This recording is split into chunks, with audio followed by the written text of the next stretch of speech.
সুপ্রিয় দর্শক, ঈদ মোবারক, আসসালামু আলাইকুম। আমাদের টাঙ্গাইল সিলমপুর ইউনিয়নে চরপাকুল্লা মধ্যপাড়া আমাদের বৃহত্তম একটি সমাজ, 283টি ঘর।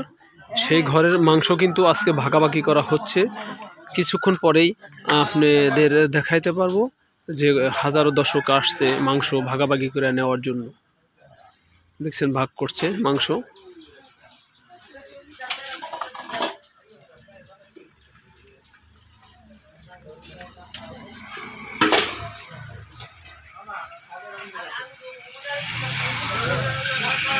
কেউ মিটারে মাপ দিয়ে ভাগা ফালাচ্ছে,